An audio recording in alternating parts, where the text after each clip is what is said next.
At the beginning, there was nothing cinematic about it. No spotlight, no audience, no applause. Just a small room, a glowing screen, and a kid pressing a button that said, "Go live."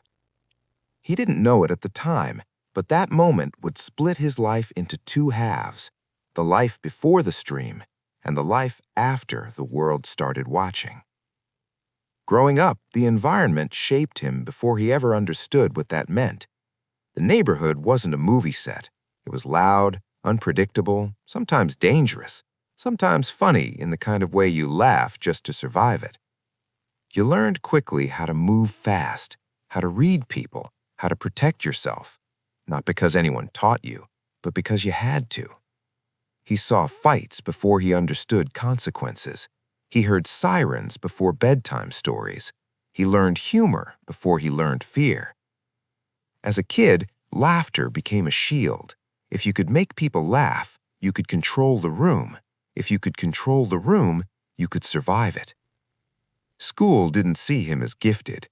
Teachers didn't see potential. They saw disruption.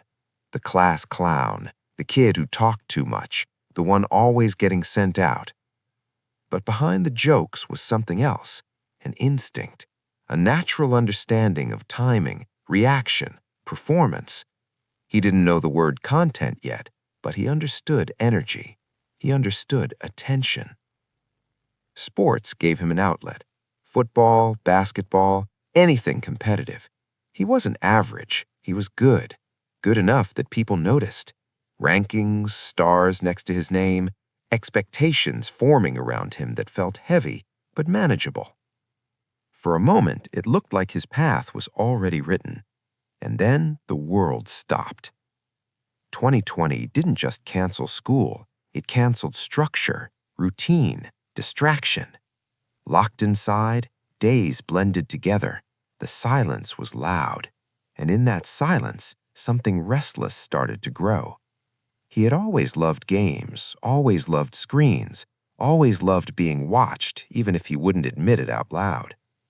Years earlier, as a joke, he had created a username, a name that felt fast, loud, confident, a name that wasn't him, but could be. When he pressed Go Live for the first time, nobody was waiting. One viewer showed up, just one. But that one person mattered more than millions would later, because that single presence turned emptiness into possibility. Someone was watching, someone was reacting, someone saw him. That night didn't change his life because it went viral. It changed his life because it didn't. And he still came back the next day, and the next. No production, no plan, no safety net, just consistency. 3 hours, 4 hours, every day, talking, reacting, exploding, laughing, losing his voice, acting ridiculous, being real in a way most people are too afraid to be when a camera is on. Slowly, the internet started to recognize something different. This wasn't polish. This wasn't strategy. This was raw. His childhood unfolded online in real time. Mistakes weren't edited out. Emotions weren't managed. When he was angry, everyone saw it. When he was happy, everyone felt it. When he broke down, there was nowhere to hide. School faded into the background. Grades dropped. Motivation disappeared. The stream became everything. At home, pressure grew. Streaming wasn't seen as a future. It was seen as avoidance, a waste of time, a phase. And when ultimatums arrived, he made a choice that would permanently alter his life. He chose the stream. That choice came with consequences. Doors closed, support disappeared, stability vanished overnight. But something else replaced it. Obsession. Not fame, not money. Obsession with proving that this wasn't a mistake. He streamed like someone with nothing to lose because he didn't have anything left to fall back on. Then TikTok happened. Clips escaped the stream, moments out of context, explosions of emotion, humor, chaos, edited down into seconds and fed into an algorithm that didn't care who you were, only how people reacted. Suddenly, he wasn't just live, he was everywhere. Memes formed faster than he could process them. His face traveled further than his body ever had. People laughed at him, with him, sometimes without understanding him at all. And then came the moment that changed his identity. A name, a celebration, a passion borrowed from admiration. It started as a joke. It became a symbol. He didn't just watch greatness, he attached himself to it. Discipline, longevity, legacy. The idea that obsession could turn into immortality if you worked hard enough. That admiration became part of his brand, part of his image, part of how millions recognized him. Fame didn't arrive quietly. It arrived screaming. Crowds didn't ask permission. Cameras didn't turn off. Streets became stages. Airports became battlegrounds. Every step outside required planning, security, exits, doubles, contingencies. The stream didn't end when the camera shut off, because the audience never left. Travel amplified everything. New countries, new cultures, new love, new chaos. Moments that couldn't be scripted even if you tried. Encounters that felt impossible until they happened live in front of thousands. But something darker followed. When you grow up online, the internet doesn't just watch you succeed, it watches you suffer. Pain becomes content, loss becomes entertainment, boundaries dissolve. Jokes cross lines, memes cut deep. The difference between humor and cruelty disappears when empathy is optional. And behind the screaming crowds, behind the applause, behind the numbers climbing higher and higher, there was still just a human being trying to keep up with a life moving faster than he ever imagined. The weight didn't show immediately. It crept in slowly. Exhaustion, paranoia, fear disguised as adrenaline. Moments where laughter felt forced, moments where silence felt terrifying, moments where the stream was the only place he felt understood and the only place he felt trapped. When he reached milestones most creators only dream of, the celebration was real, tears were real, gratitude was real, but so was the cost. Millions of viewers doesn't mean millions of connections. Sometimes it means millions of expectations, and expectations don't sleep. Awards came, recognition followed, titles were given, but the question lingered underneath everything. When the stream ends, who is left? What does it mean to grow up in front of strangers, to be loved by millions who only know fragments of you, to build an identity so loud that silence feels like disappearance? He says he wants to be remembered as the greatest, but greatness is complicated when your life is the performance. Because legends are usually written after the story ends, and his story is still being streamed. The applause never really stops. It fades, it echoes, it dips in volume, but it never disappears. Even in the quietest moments, when the camera is off and the room finally goes dark, there is still a low hum of expectation lingering in the air. Notifications waiting, messages piling up, clips being cut, reposted, misunderstood. The internet does not sleep, and when your life becomes content, rest feels like abandonment. There is a strange contradiction at the center of internet fame. The more people feel like they know you, the lonelier you can become. Millions recognize your face, your voice, your reactions, but very few know the weight you carry when the screen turns black. Very few understand how exhausting it is to exist as a character built from your most extreme emotions. At some point, the line between performance and reality starts to blur. What began as genuine excitement becomes expected excitement. What was once spontaneous becomes demanded. You are no longer reacting because you feel it. You are reacting because silence would disappoint someone, somewhere watching from behind a screen. And disappointment online is unforgiving. When people talk about fame, they often imagine luxury, travel, freedom, applause, but they rarely talk about surveillance, about how every mistake becomes permanent, searchable, immortalized in clips that outlive the moment they were created in. A single outburst, a single breakdown, a single poorly timed joke can follow you for years. The internet does not allow you to grow quietly. Every phase of development happens in public. Every insecurity is archived. Every awkward moment becomes evidence of who you once were and who people refuse to let you outgrow.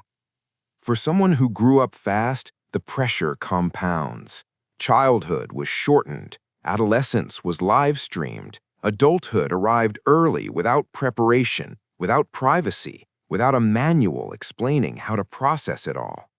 There are nights when the adrenaline crashes hard, when the energy that carried the stream evaporates, leaving behind a hollow stillness. In those moments, the questions creep in. Was it worth it?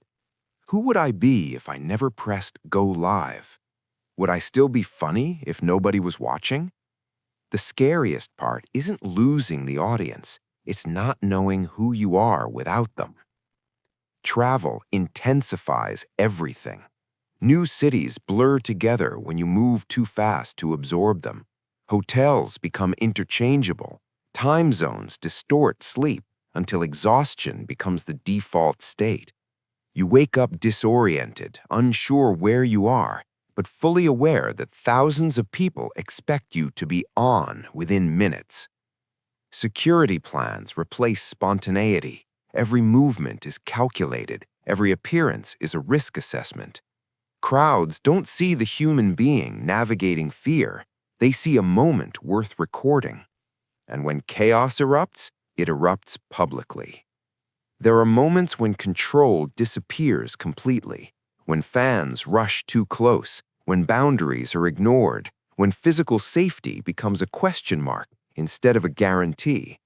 Hair pulled, cameras broken, clothes grabbed, not out of hatred, but out of obsession. Adoration without limits can be just as dangerous as hostility. In those moments, the realization hits hard. You are no longer just a person, you are a symbol, a projection, something people feel entitled to access, touch, consume.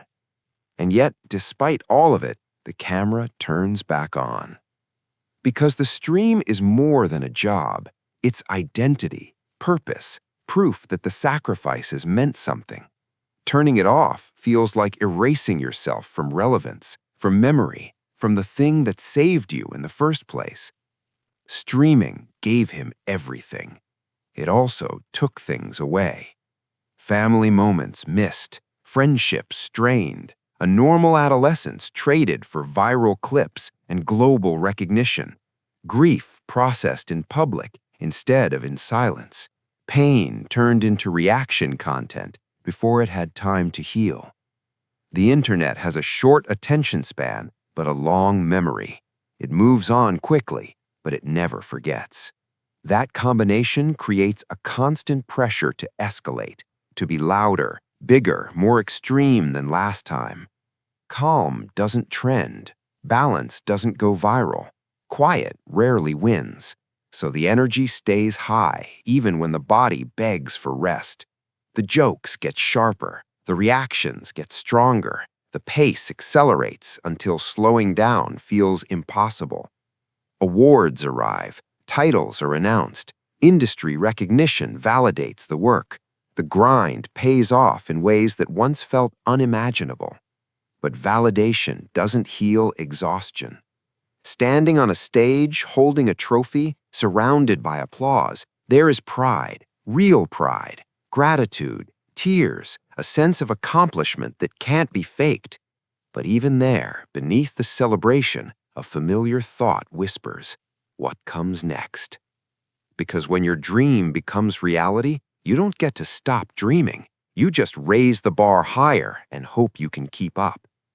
The audience sees milestones, Numbers, subscriptions, views climbing into territory reserved for legends.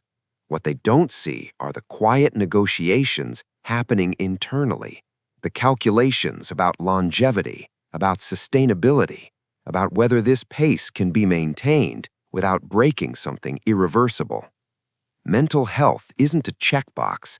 It doesn't get fixed because success arrives. In some cases, success amplifies the cracks. The pressure to always be grateful can make it harder to admit when something hurts. How do you say you're struggling when millions would trade places with you in a heartbeat? How do you explain burnout to people who only see highlight reels? There are moments when the mask slips, when frustration spills out, when anger surfaces, when grief refuses to be contained. The internet reacts instantly, some with empathy, others with cruelty, many with jokes that cut deeper than they realize. Pain becomes a spectacle, and still, the stream goes on.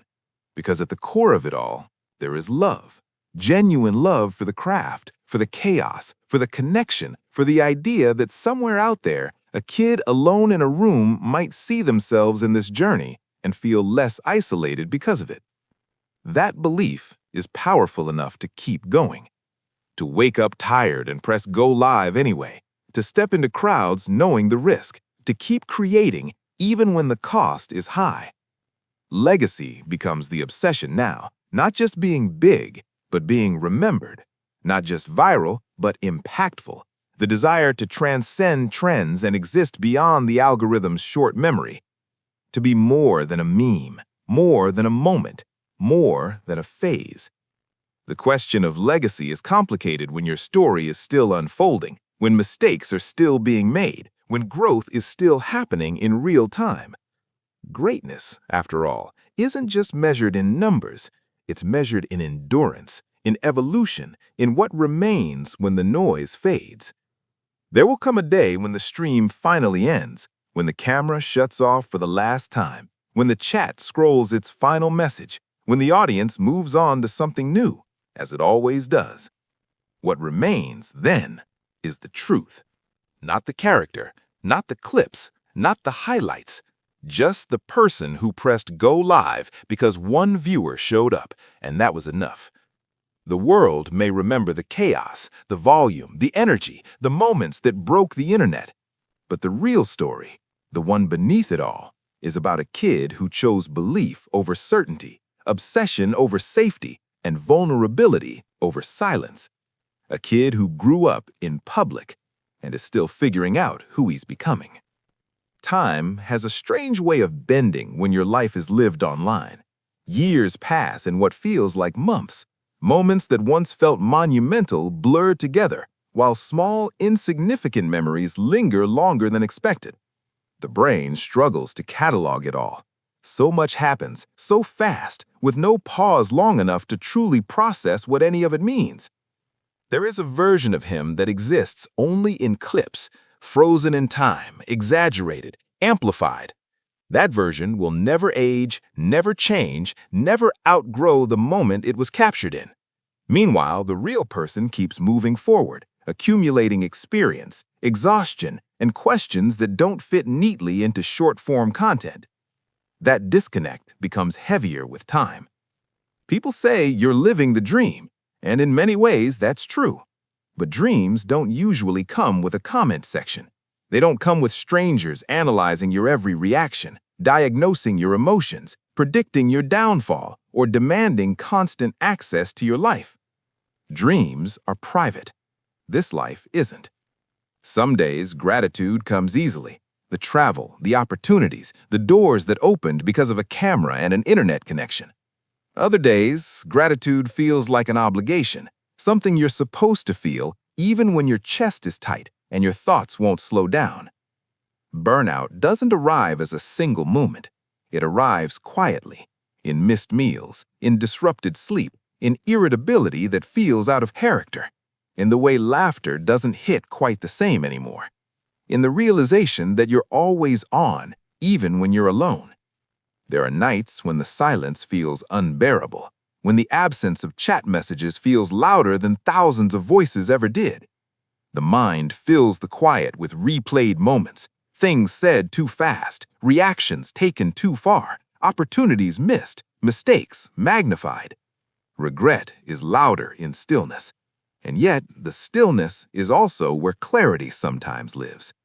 Away from the cameras, away from the expectations, there are brief moments when he remembers why this started. Not for fame, not for validation, but for connection, for fun, for the feeling of creating something out of nothing. That memory grounds him. It reminds him that behind every viewer count is a human being, just like he once was, bored, curious, looking for something to hold on to. That responsibility is heavy, but it's also meaningful. It's what turns content into impact. Still, the question of sustainability remains. How long can a person live at this volume? How long can chaos be entertaining before it becomes self-destructive? The internet rewards extremes. Calm rarely trends. Growth often happens quietly, while algorithms favor repetition. Changing means risking relevance. Staying the same means risking stagnation. It's a constant negotiation between evolution and expectation. There are conversations that happen off-camera now, with managers, with security, with people whose job is to protect the brand, the body, the future. Plans are made, tours are scheduled, risks are assessed, every move is optimized. But no plan can fully account for the human element. No strategy can prevent grief. No schedule can eliminate anxiety. No amount of success can guarantee peace. Moments of vulnerability still slip through. A tired sigh, a frustrated outburst, a pause that lasts just a second too long. The audience notices, they always do. Some respond with concern, others with jokes, many with assumptions. Living online means surrendering control over interpretation. What you mean is often less important than what people perceive. That reality forces a kind of emotional armor, a thicker skin, a quicker recovery, or at least the appearance of one. But armor gets heavy when worn too long. Eventually, it weighs on the very thing it's meant to protect. There is strength in resilience, but there is also wisdom in rest. The hardest lesson to learn is that stepping back doesn't mean giving up, that slowing down doesn't erase relevance, that identity can exist beyond productivity. Those lessons are still being learned. When asked what he wants to be remembered for, the answer comes quickly, confidently, almost instinctively. The greatest, the biggest, the most unforgettable. But beneath that answer lies a deeper hope. To be understood, to be seen not just as a spectacle, but as a person who dared to live honestly in a world that often punishes honesty. To be remembered not just for volume, but for authenticity, not just for chaos, but for courage. Courage to show up without guarantees, courage to fail publicly, courage to keep going when quitting would have been easier. This story doesn't end with a conclusion neatly tied together. There is no final lesson, no moral wrapped in a bow, because the story isn't finished. The camera may turn off for the night, but the journey continues. Growth happens off-screen. Reflection happens in silence.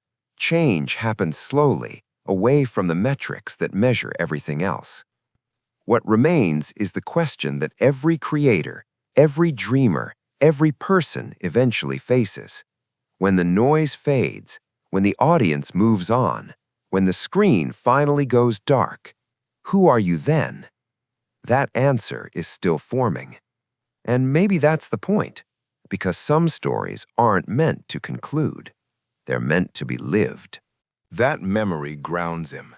It reminds him that behind every viewer count is a human being, just like he once was, bored, curious, looking for something to hold on to. That responsibility is heavy, but it's also meaningful. It's what turns content into impact. Still, the question of sustainability remains. How long can a person live at this volume? How long can chaos be entertaining before it becomes self-destructive? The internet rewards extremes. Calm rarely trends. Growth often happens quietly, while algorithms favor repetition. Changing means risking relevance. Staying the same means risking stagnation. It's a constant negotiation between evolution and expectation. There are conversations that happen off-camera now, with managers, with security, with people whose job is to protect the brand, the body, the future. Plans are made, tours are scheduled, risks are assessed, every move is optimized. But no plan can fully account for the human element. No strategy can prevent grief. No schedule can eliminate anxiety. No amount of success can guarantee peace. Moments of vulnerability still slip through. A tired sigh, a frustrated outburst, a pause that lasts just a second too long. The audience notices, they always do.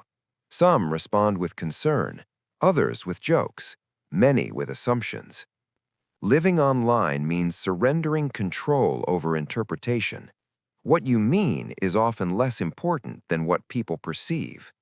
That reality forces a kind of emotional armor, a thicker skin, a quicker recovery, or at least the appearance of one. But armor gets heavy when worn too long. Eventually, it weighs on the very thing it's meant to protect. There is strength in resilience, but there is also wisdom in rest. The hardest lesson to learn is that stepping back doesn't mean giving up, that slowing down doesn't erase relevance, that identity can exist beyond productivity. Those lessons are still being learned. When asked what he wants to be remembered for, the answer comes quickly, confidently, almost instinctively. The greatest, the biggest, the most unforgettable. But beneath that answer lies a deeper hope. To be understood, to be seen not just as a spectacle, but as a person who dared to live honestly in a world that often punishes honesty. To be remembered not just for volume, but for authenticity. Not just for chaos, but for courage. Courage to show up without guarantees. Courage to fail publicly. Courage to keep going when quitting would have been easier. This story doesn't end with a conclusion neatly tied together. There is no final lesson, no moral wrapped in a bow, because the story isn't finished. The camera may turn off for the night, but the journey continues. Growth happens off-screen. Reflection happens in silence. Change happens slowly, away from the metrics that measure everything else. What remains is the question that every creator, every dreamer, every person eventually faces. When the noise fades, when the audience moves on, when the screen finally goes dark, who are you then? That answer is still forming. And maybe that's the point, because some stories aren't meant to conclude. They're meant to be lived.